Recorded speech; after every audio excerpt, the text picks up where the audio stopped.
একদম চলে যাবারও পেছনে প্রথম অভিনয় করা কিভাবে হয়েছিল সুযোগটা, বা আপনি নিজে থেকে আসলে চেয়েছিলেন কিনা, বা কিভাবে হয়েছিল? প্রফেশনালি আমি অ্যাক্টিং শুরু করেছি 2015-তে। তার আগে টুকটাক করতাম, সেটা হচ্ছে রিকোয়েস্টে, কারণ তখন আমি নিজে ডিরেকশন দিতাম। তো 2015-তে শুরু করলাম, ওই যে বললাম একটু আগে, আমি ডিরেকশন দিতে গিয়ে আমার সব টাকা যখন আটকে গেল একটা চ্যানেলে, তখন আমি দেশ টিভি আমাকে অফার করলো যে আমাদের এই ডেইলি সোপে কাজ করার, ওটা রাফাতের কাজ ছিল।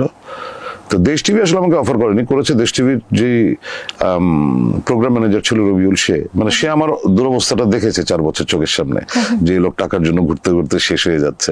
পরে ওই আমাকে বললো যে আপনি এই নাটকটা কাজ করেন, অন্তত আপনি একটু স্টেবিলিটি পাবেন। তো ওইভাবে আমার আসলে কাজে ঢোকা। এই যে টাকা আটকে যাওয়ার একটা কথা বললেন, এটা আসলে একটা খুবই বড় ঘটনা, যেটার জন্য পুরো ক্যারিয়ার চেঞ্জ করতে হয়েছে, বা হয়তো খারাপ পরিস্থিতিতে যেতে হতে পারতো। আমার চেয়ে অনেক খারাপ অবস্থা হয়েছে, অনেকে ছেড়েই দিয়েছে।